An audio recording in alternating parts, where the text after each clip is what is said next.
Welcome to Steady Balance on Spotify, your space to understand the science behind balance and vertigo.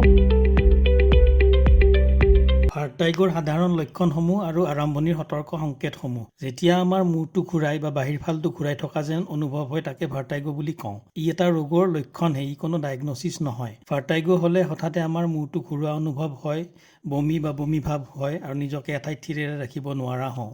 ভাৰ্টাইগো কেতিয়াবা হঠাতে হয় বা কেতিয়াবা কিছুমান সাংকেতিক সংকেতেৰে আৰম্ভ হয়, যেনে মূৰটো ইফাল সিফাল কৰিলে মূৰ ঘূৰোৱাটো বেছি হোৱা, বমি বমি ভাৱ হোৱা বা বমি হোৱা, শৰীৰৰ পৰা ঘাম ওলোৱা, এখন বা দুয়োখন কাণত যদি শব্দ পাওঁ, যিটোক আমি টিনাইটাছ বুলি কওঁ, কাণ বন্ধ বন্ধ লগা আৰু নুশুনা হোৱা। ভাৰ্টাইগোৰ প্ৰধান লক্ষণসমূহ হৈছে মূৰ ঘূৰোৱা, ইমবেলেঞ্চ আৰু ইনষ্টেবিলিটি, চকু নাচি থকা, যাক আমি নিষ্টেগমাছ বুলি কওঁ, বমি হোৱা বা বমি বমি ভাৱ লাগি থকা, হঠাৎ যদি কাণেৰে নুশুনা হওঁ আৰু কাণত যদি শব্দ পাওঁ, টিনাইটাছ, এইবিলাক হৈছে ভাৰ্টাইগোৰ প্ৰধান লক্ষণ। আমি কেতিয়া ইমাৰ্জেঞ্চি কেয়াৰ ল'ব লাগে? হঠাতে যদি মূৰ ঘূৰাৰ লগত আমাৰ প্ৰচণ্ড মূৰৰ বিষ অনুভৱ হয়, চকুৰে দুটা দুটা দেখা পাওঁ বা নেদেখা হওঁ, কথা লাগি ধৰিলে বা গিলিবলৈ অসুবিধা পালে, মুখ হাত বা ভৰিত যদি দুৰ্বলতা, অসাৰতা বা টিংলিং সেন্সেশ্যন থাকে আৰু হঠাৎ যদি কাণেৰে নুশুনা হওঁ, তেনেহ'লে অতি সোনকালে আমি ইমাৰ্জেঞ্চি কেয়াৰ লোৱাটো উচিত।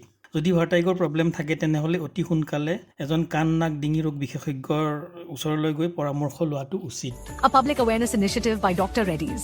This communication does not substitute advice of a medical practitioner.